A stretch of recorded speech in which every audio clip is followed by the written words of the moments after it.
For the ones who know safety isn't a catchphrase, it's a culture. And the ones who help make sure everyone makes it home safe.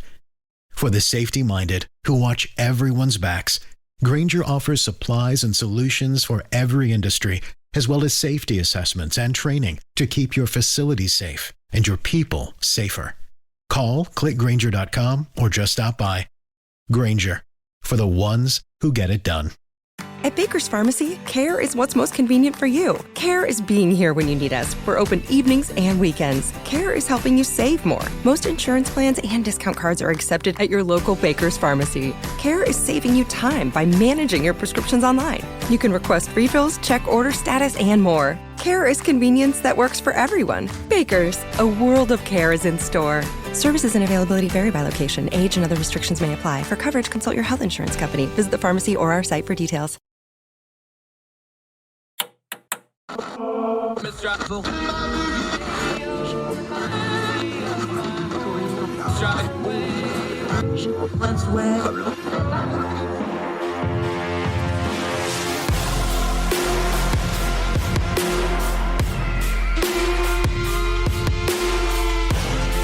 With your host, Andrew Donaldson. This is Heard Tell.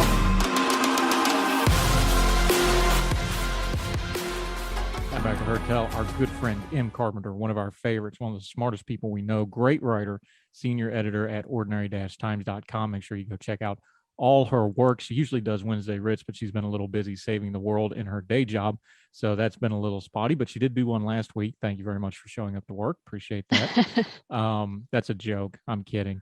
Let's talk about that law school experience for just a second. Law school has always been prohibitive. It's always been tough to get into. It's always been extremely expensive. Are we reaching kind of a critical point, though, where maybe it's gotten too inclusive, too hard to get into, and too expensive? Too expensive, yes, I think is definitely too expensive. Education costs, or no, not the cost, but the cost to the students, not necessarily the cost of providing that education, goes up all the time, goes up every year. And in law school, just by way of example, when I finished college, I had about $16,000 in loan debt for my 4 years of undergrad. My first year of law school, for which there are no Pell Grants, my first year's debt from law school was $16,000, and I know it's probably a lot more than that now. Obviously, in 20 years that's gone up. And I guess, they expect that once you graduate from law school, you're going to be in a position to get a well-paying job and to pay those loans back with ease. I'm one of those who did not go to big law, go to a firm directly out. In fact, I started out in a small county prosecutor's office making about $30,000 a year.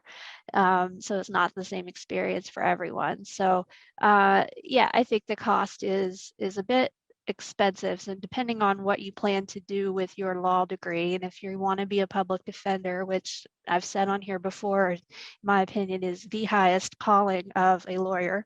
If you want to make your career in public defense, you're never going to make those huge salaries and pay back these exorbitant loans. So I think that's a good argument then for some debt forgiveness or programs for people who take those types of jobs and aren't making the big, six-figure incomes. As far as how much gatekeeping should go on for law school admissions, I think the best way to weed out people who shouldn't be there is your first year of classes. That first year, your 1L year, is notoriously difficult and some people say is designed to weed out those who don't have what it takes. Yes, it's a different way of learning. It's a different type of education than people are used to. Takes some adjustment. You definitely have to study. There's not as much ability to kind of skate by with your intelligence without actually studying a lot. So a lot of people don't make it, don't come back at the end of your first year. Your second year, a lot of people who were there the year before are gone. Unfortunately, that means they may have been left with a year's worth of law school debt that they now may not have the money to pay back. So it's a hard balance. See, this is the thing people talk about lawyers, talking to M. Carpenter, our friend. This is the same problem every other career field is currently having, where the promise is, well, you get your college degree and then you get a great paying job. Well, the promise is you go to law school and you get an even better paying job. But the reality is there's only so many of those better paying jobs, and there's a lot more lawyers coming out of law school than there are those great paying jobs, right? So there's a problem with the pipeline system of saying, hey, go to law school and get a great job. Oh, just take all this student debt.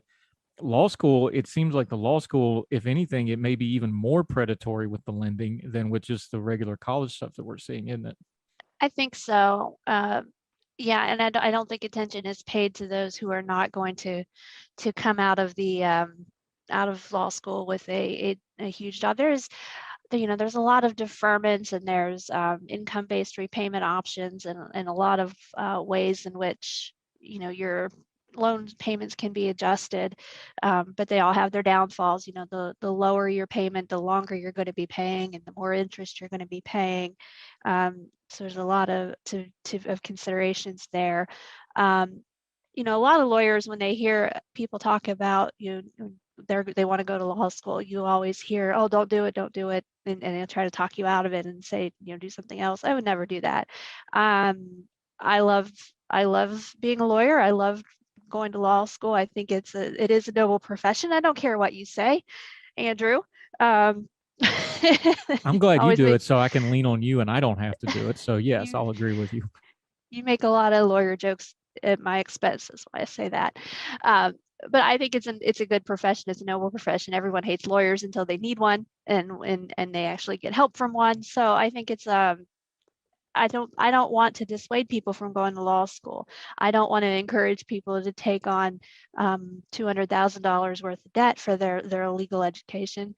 I certainly did not. And I know a lot of people want to go to the top tier law schools, so help them get that high paying job, and it might work out for them. But you can go to a school, a perfectly good law school like I did, WVU. It's not Harvard, it's not Yale, but I'm doing just fine. And I know, I have classmates who went on to firms and are doing very well. So I think that, you don't have to go into six-figure or double six-figure debt to get a law degree. You can do it. You just, adjust your expectations, adjust your standards. You can do well and not incur that much debt. Everybody thinks that you're going to, every lawyer has $250,000 worth of debt. That's not the case. Certainly not the case for me, and probably not the norm. So I think that you hear the loudest, most egregious tales and egregious stories, but I think that it's doable. Do I wish that I had less debt? Yes. I wish I had been able to pay more of it at the time. A lot of law schools, WVU included, discourage or prohibit you to have a job while you're in law school, especially if you're a 1L in your first year. You are not allowed to work outside of maybe perhaps a work-study job at the law school. So, those are all things that go into it. And obviously, I didn't have the ability to pay for it out of pocket. So do I wish that I could do it all over again and skip law school? Absolutely not.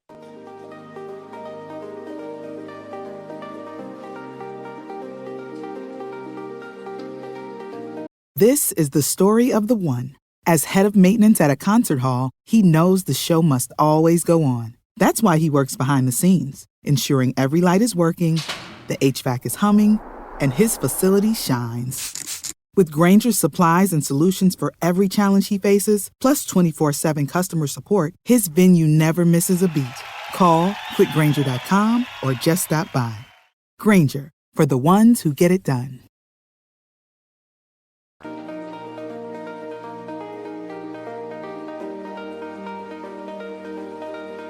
Welcome back to Heard Tell Show. Okay, it's all over the news headlines. People have been talking about it. We're going to talk about it with our friend Sean Themea. Did I get it right? I was practicing. Themea.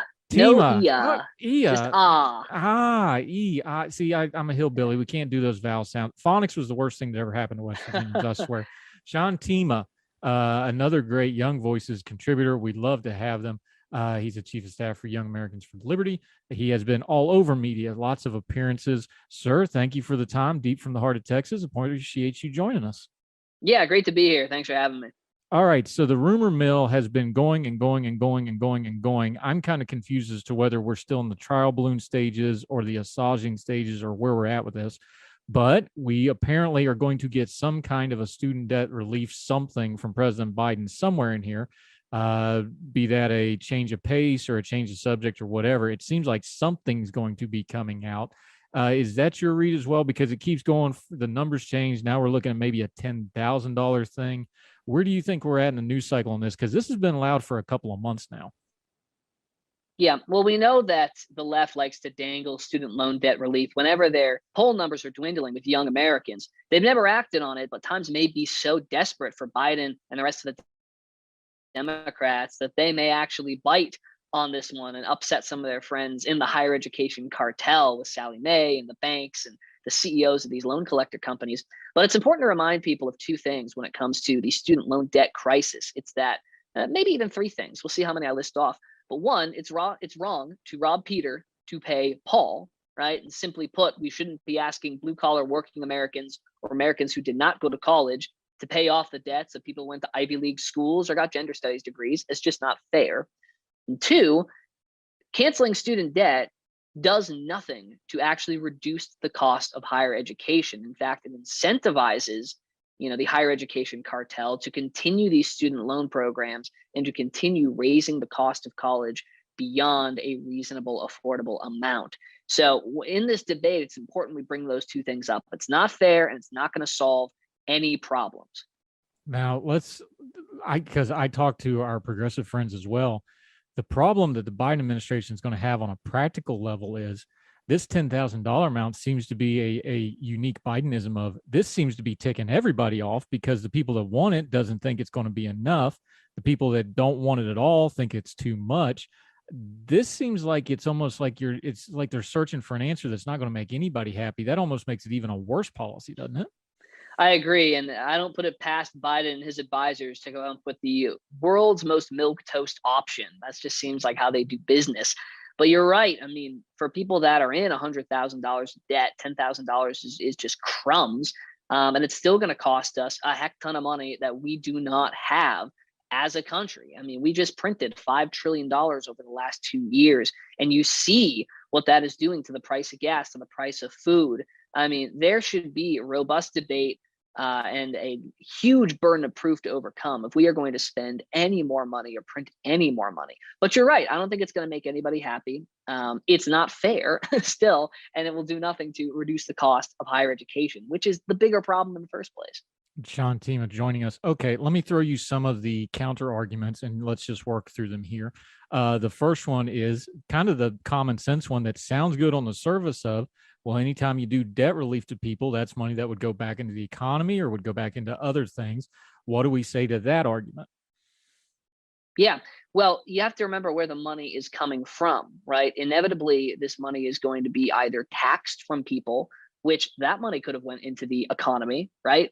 Or it's going to be printed, which is pumping up the cost of every piece of the economy that you're looking to buy.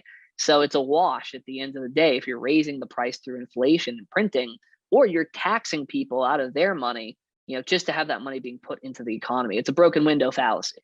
All right. The other thing that comes up with this is the demographics of who get this. The argument is, well, student loan debt would help the poorest Americans, but by the numbers, this is actually a lot of middle class and up folks that also have student loan debt. Not that $100,000 of debt, even for somebody that's pretty wealthy, that's a lot of money. That's crippling debt by anybody's standards. We have sympathy for those folks, but what do we say to that argument? Yeah, well, the data shows the majority of student loan debt is owned by people with master's degrees and doctoral degrees. So if you are that smart to get out there and get that level of a higher education, then you should be smart enough to know how to pay on that debt yourself instead of relying on people who made a fiscally responsible decision to not take on massive debt, to go to trade school, to pay off their debt. So this isn't the grand subsidy for the poor that the left likes to pretend it is. This is subsidizing the Ivy League elites and the arguably, or accordingly to the degree standard, the smartest people in society. Now let's take the other end of that for a second. You're a smart guy. You've seen these numbers already. The fact of the matter is something like 60% of Americans don't do any college whatsoever of any kind. At least they don't have a degree or a certificate attaining level of it.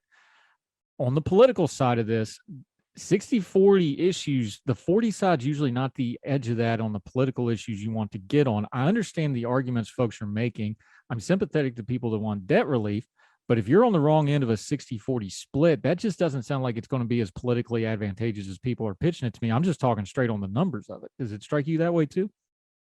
Yeah, according to a poll done by the Washington Examiner, it's 60% of people polled said it would be unfair for those who didn't go to college to have to pay off the debts of those who did. Just about half of the American public, according to this poll, also believes it'd be unfair to those who took on debts and paid them off to then have to subsidize other people. So it's not like a 90-10 split. It's not like something that's going to energize the vast majority of Americans. This is going to make some people thankful. It's going to tick off a heck of a whole lot of other people. And what are you really left with at the end of the day? If you're the Democrats, if you're Biden, you still got young people who are upset at the cost of living. You still got young people who are upset about a whole other variety of issues. So is it really worth screwing up our economy and ticking off half of the American public to maybe get the youth vote up just a little bit? I don't think so. Yeah, and I'm not sure this is aimed at the youth vote anyway. I think this is aimed at the donor class, for lack of a better way, but that's just my opinion. Let me ask you a couple things that you touched in on your piece, because you didn't just complain about it. You also offered some solutions. Here's a solution that I think would be a regulatory solution. This would be a really quick thing to do. I think it's the most common sense way to do it. Talk about the bankruptcy option, because we have protected student loan debt from bankruptcy. And I'm saying protected in air quotes here because that's a fallacy. Why is this the only debt in America that people can't discharge through bankruptcy, which is a fair process, which lets people fairly deal with their creditors and get some actual relief that's court mandated and protected, but not if you're a student loan debt? That doesn't make sense to a lot of folks. Why can't we just go that route?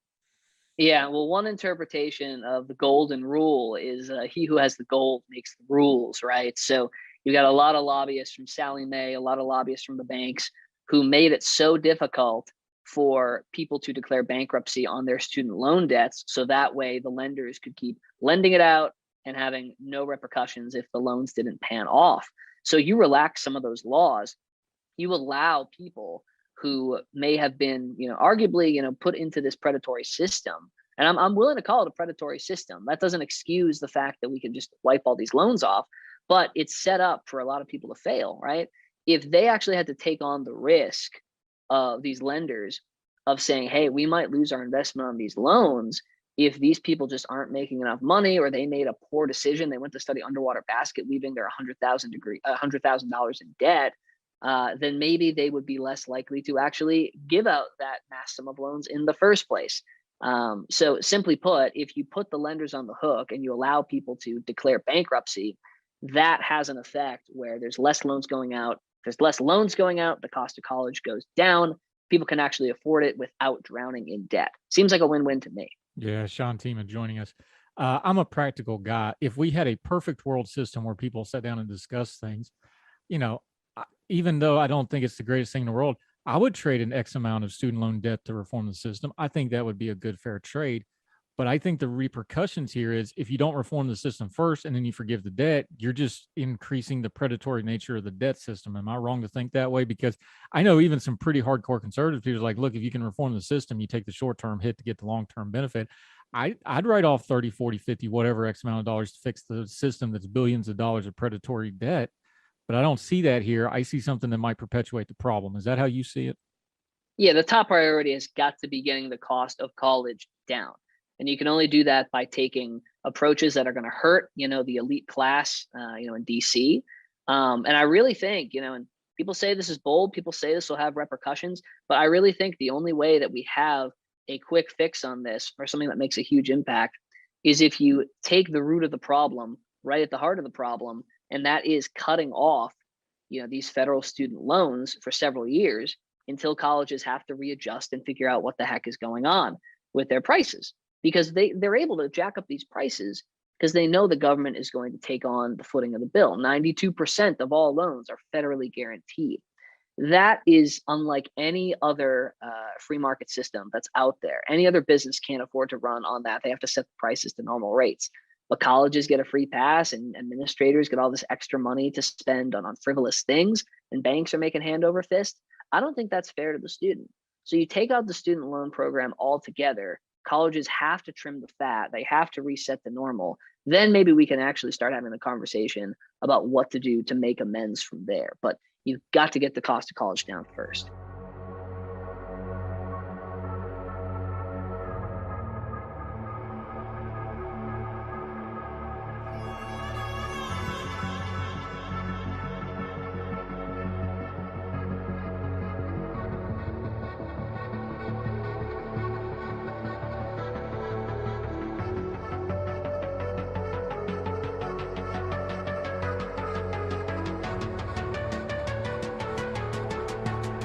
So legislatively, that's probably not going to happen anytime soon for a lot of reasons, because let's face it, both parties, a lot of them are higher education, most of them Ivy League educated in a lot of different ways.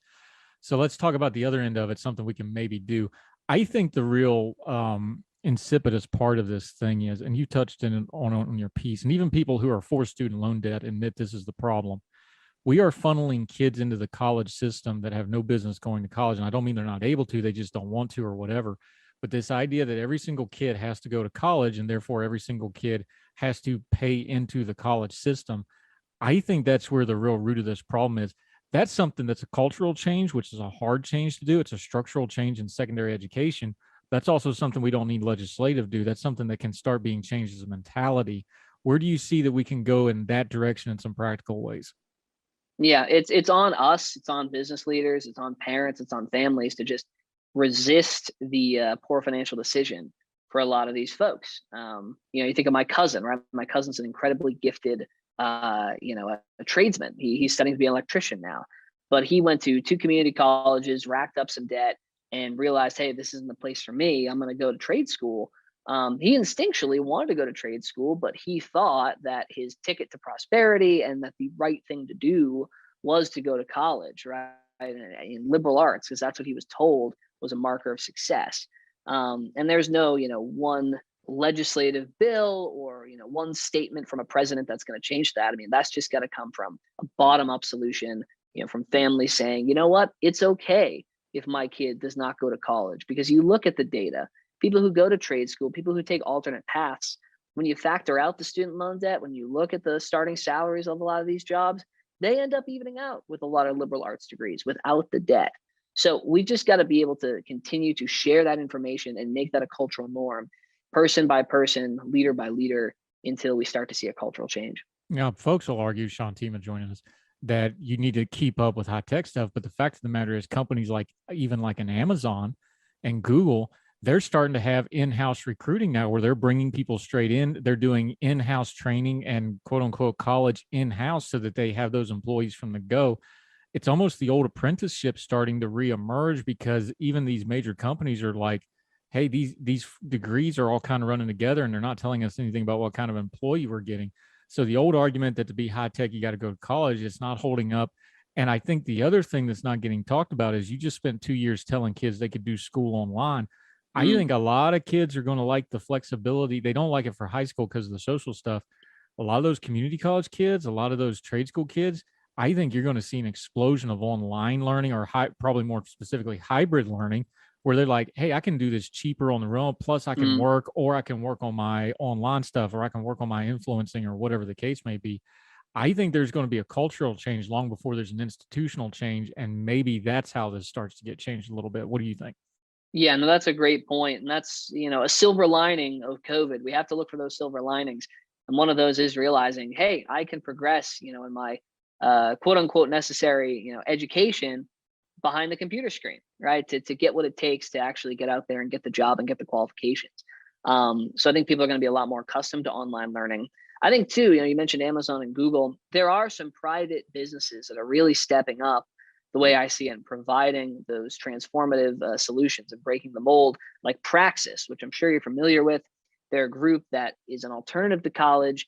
It's apprenticeship based.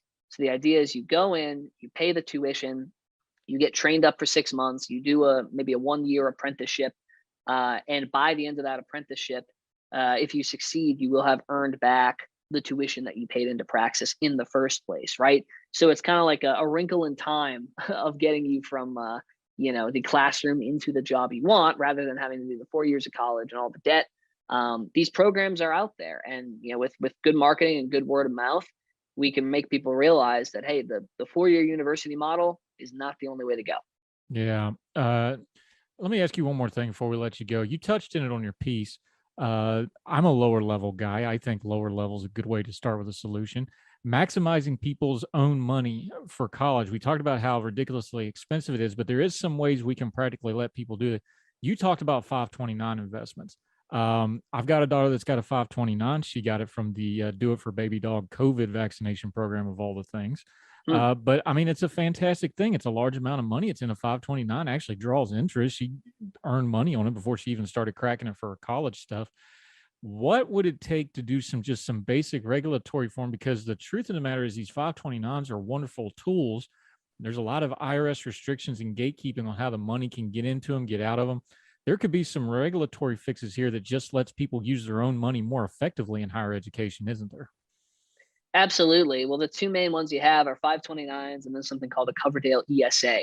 Both of them, you're able to put money in and get some tax benefits, able to draw that money tax free when it's time to pay for college. But the problem is there's all these hidden rules built in. Like in the 529s, you can't invest in most mutual funds or ETFs or individual stocks. It has to be these pre-approved sets of investment options.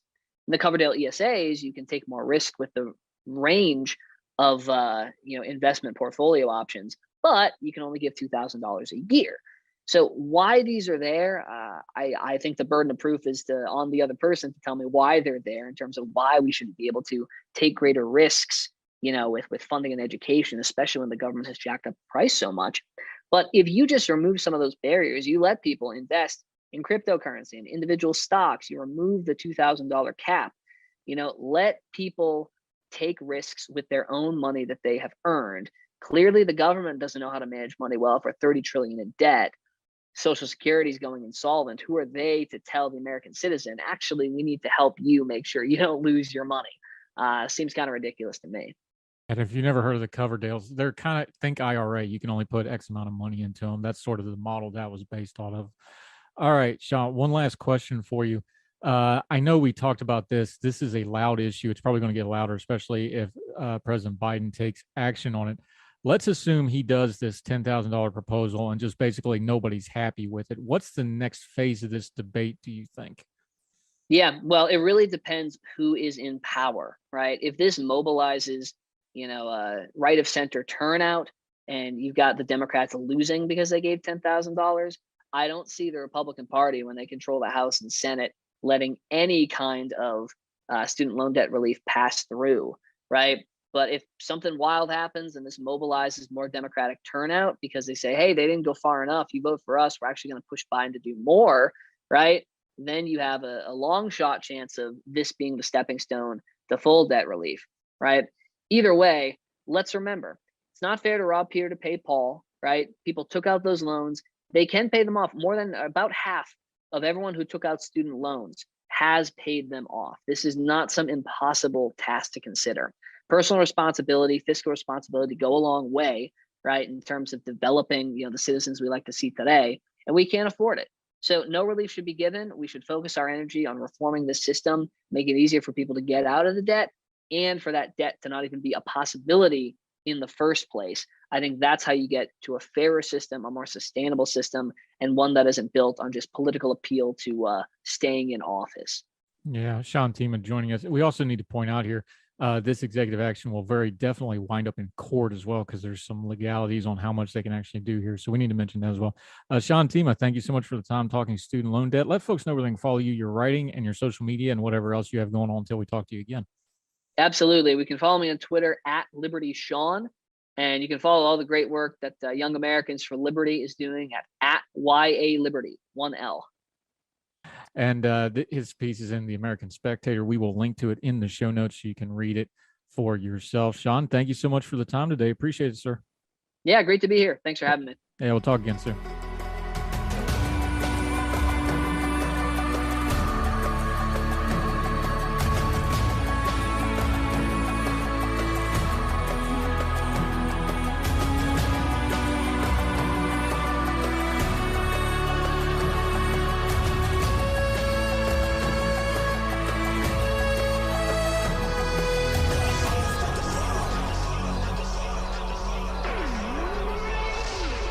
Flavia Nunez joining us.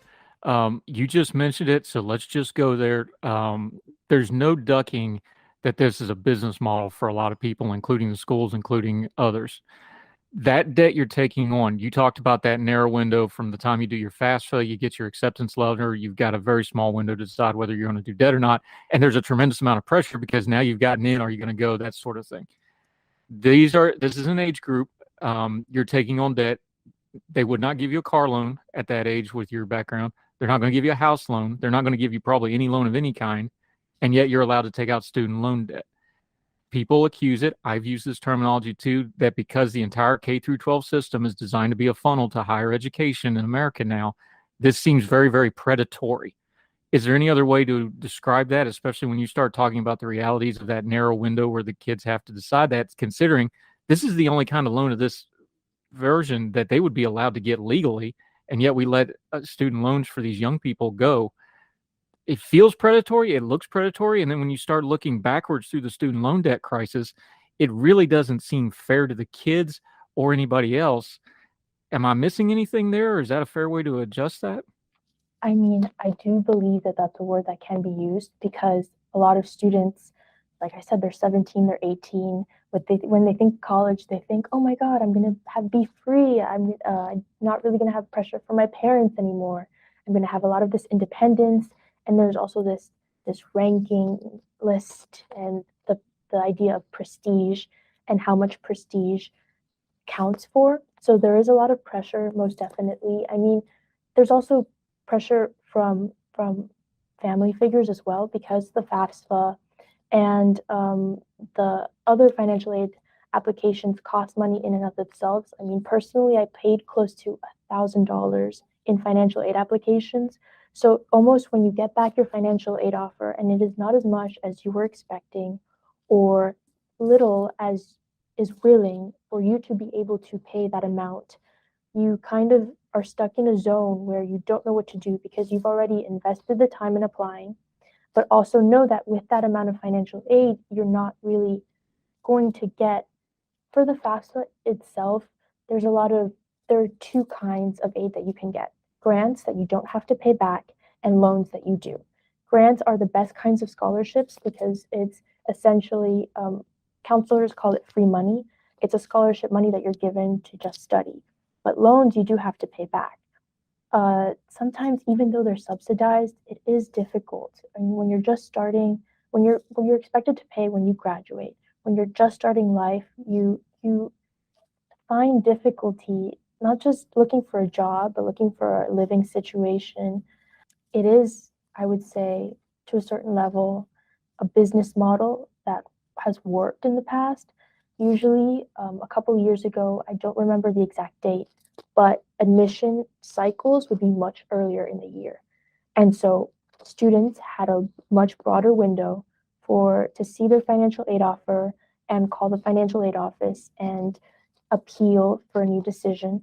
There used to be a broader window, but that isn't really, as you can tell, as profitable for colleges. So that window was moved to this month-long process. For me personally, I did appeal a couple financial decisions, but sometimes it's not even the financial aid officers who are at fault because they are truly trying to help you, but a lot of it is just equations that are stuck. So your family makes a certain amount of money. This is a certain amount of aid you're going to get, no matter where that money is inputted or exactly how financially able you are to pay for that money. I think the root of the problem really is the large amount of money that college costs these days. I mean, it's an amount that is so large for an intangible object. I don't really think that there is anything that costs as much, because at least for housing, I mean, a house costs an exorbitant amount of money, but it's a physical property that you're going to get. You know exactly what's going to happen right off the bat.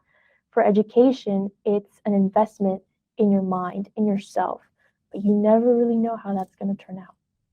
Yeah, Flavia Nunez joining us. This is why I wanted to discuss this before we get into the numbers and break that down, because that's the part everybody focuses on. They don't focus on the people problem aspect of this. So everything we just said, talking about it being somewhat predatory, talking about the business model contracting it down, there's more and more money, there's more and more pressure to get more money, that shrinks the windows, everything you just said. One of the largest vocal critics of student loan debt forgiveness is the folks that say, well, it's personal responsibility, nobody made you sign the loan. I understand that. I agree with that in principle. But how do you put a human face on that too? Because like we said, this is an age group that wouldn't get a loan for anything other than this. Where do you balance that out? Because yes, you have personal responsibility, but this isn't happening in a vacuum. This is happening in a sequence of events where there's a lot of pressure put on these very young people to take on this debt. What do you think the ratio of personal responsibility to the system is here? I feel, yes, there is some level of personal responsibility because nobody is ever pointing a gun at your head saying, take on this loan or else. So it is your decision, and you are technically an adult because most people take on this loan at 18. Some people are not. Some people take on this loan at 17, or some people go to college at 16. But at the same time, you are making this decision when your frontal lobe isn't really developed yet either. So, I mean, you can't drink until you're 21, and yet you can take on hundreds of thousands of dollars in debt that will affect your life starting at this young age. So I feel like personal responsibility is definitely a factor, but it, like you said, it is this, there's definitely somebody taking advantage here in a way that we've seen throughout history. I mean, there's always going to be somebody who pays for a service. And in this case, the service is one that a lot of students don't really know. I mean, when you're 18, what you've lived is barely anything at all. You don't really know what it is to be an adult yet. You've lived with your parents or parental figures, and so you're off in a new place, worrying about, let's say, doing your laundry for the first time or doing the dishes, maybe not for the first time, but definitely on your own. And just you don't really realize like how much money it is to take on at such a young age and how much time you'll be paying it back. And so you depend on other people a lot of the time to tell you what to do because you respect older figures. So it really depends on the people also that you're surrounded with. The responsibility also lies on them. So I feel like for those who are saying that it is, I guess, it is the fault of whoever signed the loan, I understand, but at the same time, it's the influence around that person and the institutions who have this model going forward. How much does that ratio change when you start talking about a 25-year-old or a 30-year-old, that age group that's going to do grad school or post-grad school or doctorate work, things like that? Does that calculus start to change a little bit as you get more older? Like you said, those are younger people. These are people that are more established in the world, know a little bit more. They've gone through the undergrad process, so they know the machinery of it, because college is a machine. You're a cog in it. That's just what it is. Does that calculus change for those folks because they're the ones that have the ability and a little bit more platform, a little bit more noise to make noise about things like student loan forgiveness that we hear from more often? Yeah, most definitely. I feel like for undergraduate, there's a lot of more options if you don't want to take on debt. There are a lot of community colleges available. There are a lot of, well, not a lot, but there are some scholarships specifically for undergraduate students who are not financially able to pay, and some scholarships that are just fully merit-based. There's a lot more leeway for undergrads than there are for graduate students, I feel. And while some undergraduate students have their debt paid for by the employers they're going to work with, if they work with them after a certain time, a lot of graduate students, I feel, are left with no choice. They really do have to take on this loan or if not, they won't be able to do the things that they necessarily want to do. Be a researcher, work in academia, become a lawyer, become a doctor. But the logic behind that is that it's a much bigger debt to take on graduate school because it's a much bigger degree. It gives you a lot more credibility in your area, and it's definitely what right now some lawmakers are trying to limit. It's this, I forgot the name, but the abbreviation is REAL, and it's this act put forward by congressional lawmakers that most likely will not be passed because it is conservative in nature at this moment. But it limits grad student loans because that is such a big portion of the $1.7 trillion that we are currently facing today. Yeah, Flavia Nunez joining us. We're going to get into those numbers like she just mentioned. She's got a great piece about why the pause in student debt won't fix the problem. We're also going to talk about the pause is coming off from the COVID age and the abatements. That's all coming to an end. What's that means? More with Flavia Nunez right after this on Her Tell.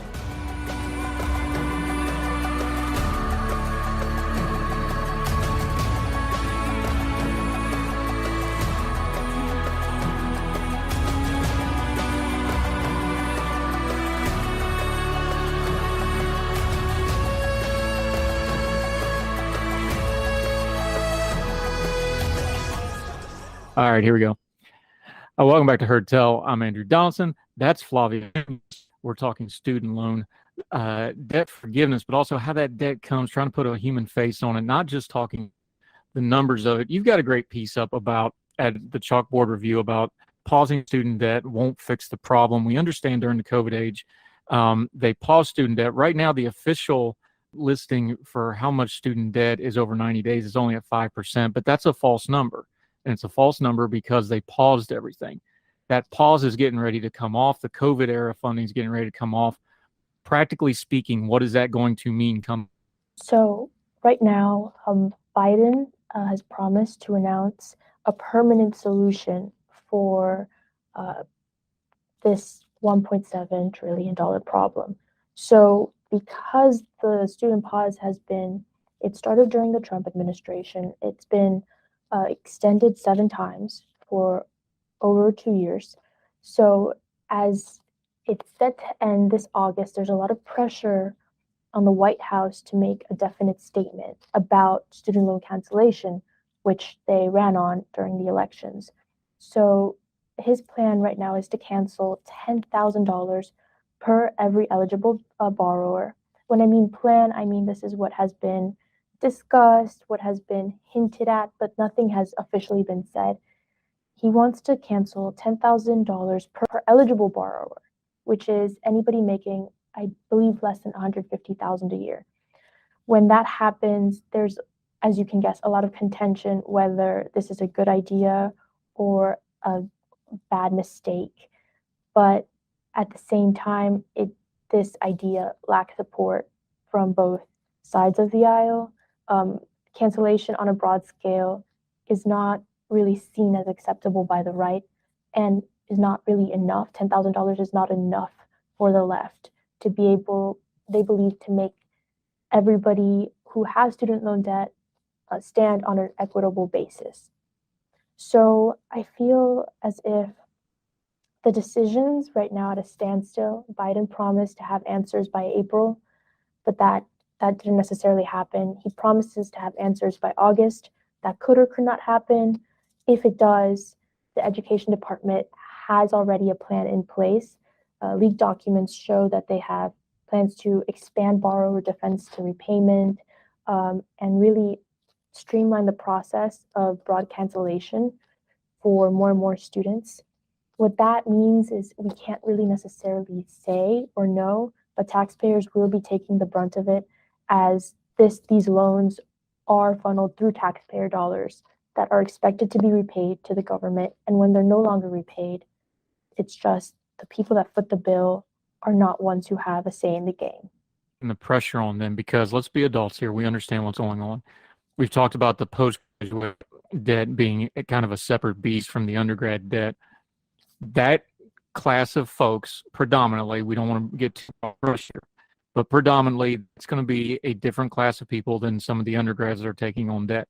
These are people that have more influence. These are people that are more established in their careers, probably. They're probably in a little bit different social standings. That affects this, right? Because one of the criticisms of wide student loan debt is what you talked about earlier. The postgraduate debt is a different beast than the undergraduate debt. It's a different group of people. Who is it? But that's also the group that's got, the political power and the social media platforming and the media platforming, because let's be honest, the media, almost all of them are college graduates and that sort of thing. Is that where this pressure is really coming from, or is it more organic than that? No, most definitely. I feel like it would be a little naive to think that those who are pushing forward, who are making a student debt cancellation a broader topic, a broader point of discussion, don't have a personal say in the game. It is very likely that those who want student debt to be canceled have a lot of student debt themselves, and very likely that those who don't want student debt to be canceled do not have a lot of their own. So while you could stand on each topic as, like, let's say, a political view or an ideological view, like you're just against having the government play a broader role, and so because you lean typically conservative, or you just want better welfare because you lean typically left. There is, I feel, as with a lot of things, but especially with the student debt crisis, a personal reason to be involved. Because if you fight on, let's say, if you really expand this topic on and have a large voice, a large journalistic voice on social media or in the media itself, and are able to reach more people or reach lawmakers or influence the Biden administration in any way, you stand to gain a lot in terms of how much, let's say, student debt you will not have anymore after that moment. And there's a lot of you're gonna lose hard, or you're gonna gain a lot. It could be an organic thing, because $1.7 trillion is not something that can be ignored in any capacity, but I do feel like there is a lot of personal motivation in the conversation.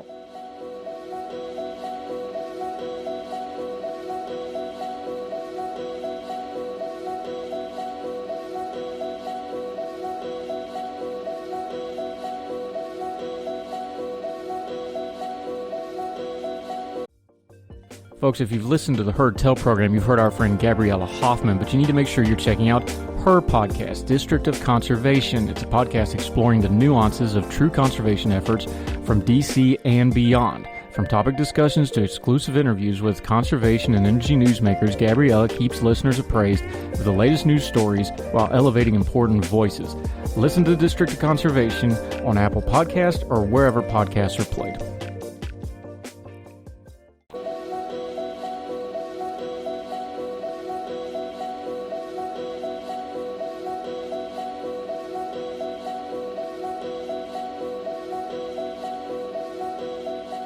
We've been talking mostly, and I did it on purpose. We wanted to start with the personal side of this because this gets real buzzwordy, gets real sloganistic.